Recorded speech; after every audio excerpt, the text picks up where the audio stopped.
So, what is shamanism and why is its presence in hip-hop culture relevant?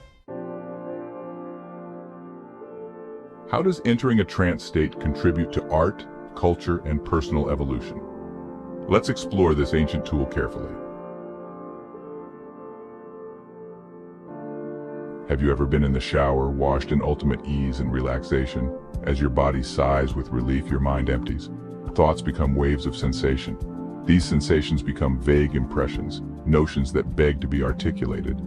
Suddenly, the answer to a problem you were trying to solve just an hour ago dives into your awareness. An existential paradox reveals itself in all of its absurdity, or a brilliant new business idea comes to mind. This has been known as the shower thought. But this is actually the result of slipping into a trance or a quantum meditative state. If this has ever happened to you, congratulations, you are a shower shaman. Have you ever lost your keys, your phone, or forgotten what you went into that room for? Of course, we all have. You know what puts you in the mental state to receive a clue as to what you're searching for? Emptying your mind. What happens as soon as you begin to empty your mind? Your head turns magically towards the object you lost as if you were not in control of your own body. That is a glimpse into the power of the trance state.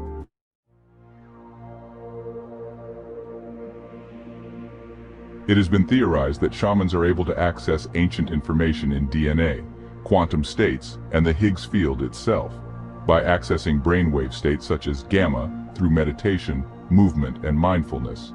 These practitioners of the trance state reach far beyond the veil of ordinary consciousness, gathering information and experiences that have helped humanity understand the nature of reality for eons. This is accomplished when the ego is arrested by a pattern. This helps shift the mystic's awareness. Similar to tuning into an infrared or subsonic sound frequencies beyond the visible or audible spectrum. It may sound too fantastic to believe, but modern science is quickly understanding what mystics have known for thousands of years, that the brain is a quantum computer with access to multiple dimensions outside of perceived time and localized space.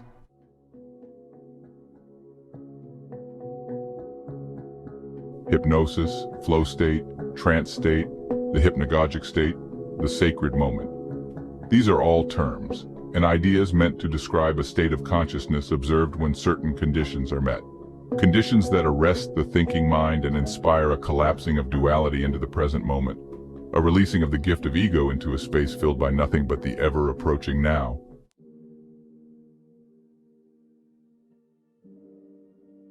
This ego death crosses the abyss between life and the afterlife.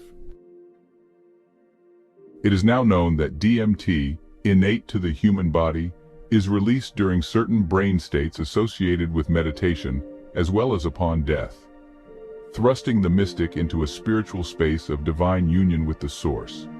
This space is closer to baseline or the source of our reality than the waking consciousness of separation we call living. We can know this simply by understanding that babies do not originate on this earth. They arrive here through a mother from somewhere within. The flow state is inside of the heart of God.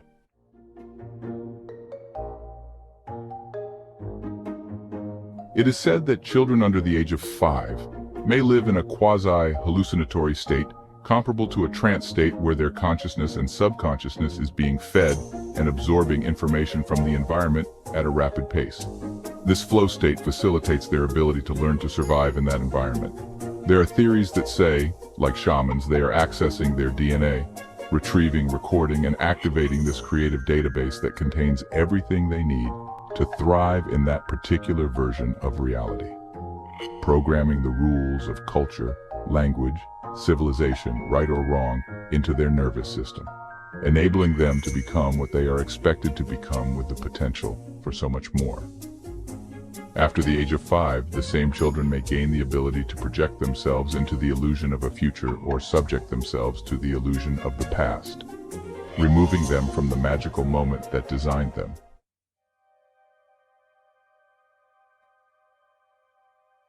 This magical moment is where the shaman does their sacred work. The work of accessing perturbed states of consciousness, and therefore information outside the boundaries of time and space.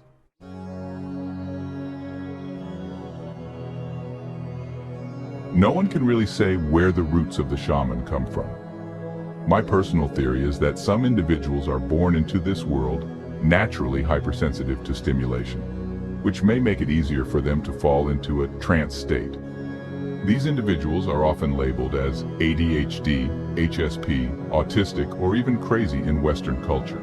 Traditionally, children who suffered from epilepsy, children who were talented dreamers, children who were twins or a hermaphrodite were seen as stewards of the spirit realm, transcending duality and thus life and death, occupying the sacred region in between where creation sighs.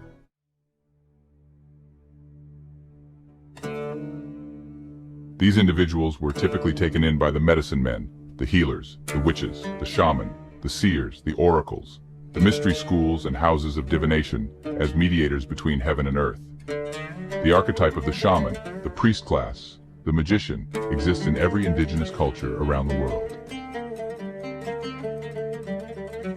With the aid of plant medicine, meditation, dance, concentrating the mind and/or confronting taboo, this person is made holy by transcending their ego, transcending their idea of self, giving them access to rare corners of consciousness, rich with wisdom. All this is activated more powerfully by setting the intention of working with this state, as well as working with an intention, whether that's to hold resonance with someone healing themselves of an illness or accessing ancestral wisdom to share with the community. The trance state is a tool for exploring the library of hyperdimensional insight embedded in our bodies to effect change in ourselves and the world. But what is really going on within this rare trance state of the shaman?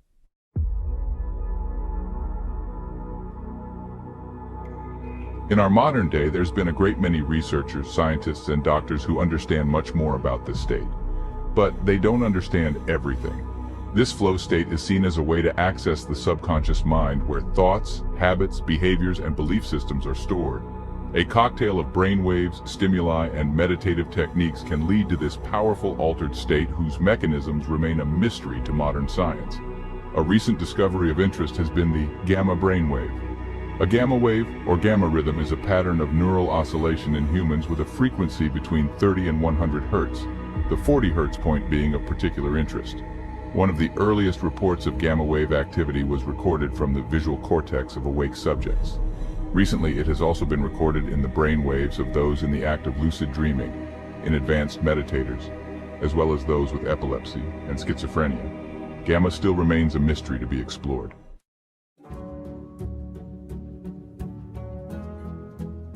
So, gaining the ability to access this store of data and memory gives us the power to rewrite, reprogram, redesign our consciousness.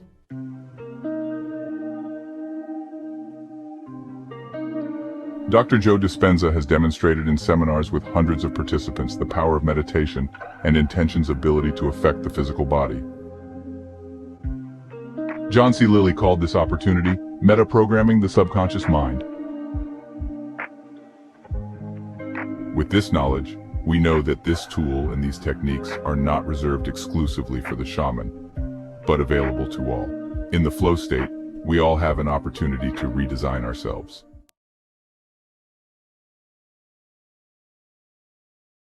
Our subconscious mind accessing the power to not only alter our consciousness and belief systems, but to heal and reframe traumatic experiences.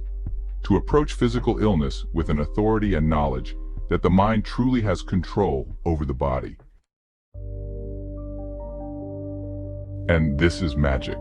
Mystic Dion Fortune said that magic is the art of causing changes in consciousness in conformity with the will.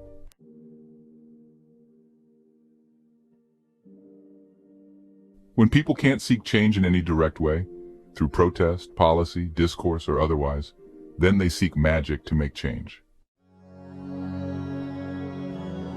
This explanation can be applied to the prayers of a mother with a sick child asking for healing with tears and ritual, or a spiritual leader's desire to look into the future to see when rain may fall on the crops that will feed his tribe. Or black slaves, recently freed yet tortured by Jim Crow, powerless, hungry, afraid, reach deep into their nervous system for tools to guide their consciousness into strength and power, giving birth to hoodoo. In the book Wretched of the Earth, Frantz Fanon writes about when the colonizers began to ravage Africa. The drums got louder and dances more aggressive. That same desperation, those same savage circumstances blanketing the New York City ghettos, gave birth to hip-hop culture and its intuitive magic to alchemize the frustration of boundless suffering with art, movement, and mindset, with tools to seed the subconscious mind with the reality they desired. Whether it was to rap about the money and girls they wanted, or to win an up-rock battle and be crowned king for a day, this magic lifted the soul into a tolerable space. Hip-hop is shamanism. Hip-hop is magic. The tools of shamanism are already intuitively innate in hip-hop culture. By encouraging the culture to understand how to go into their disciplines with intention, we invoke the ancient power of the shaman. The power to heal. The power to access shadowed parts of ourselves. The power to conjure profound creativity, and so much more. The role of the shaman as a mystic is as a truth seeker. Hip-hop has always been about truth, seeking and expressing spiritual truth.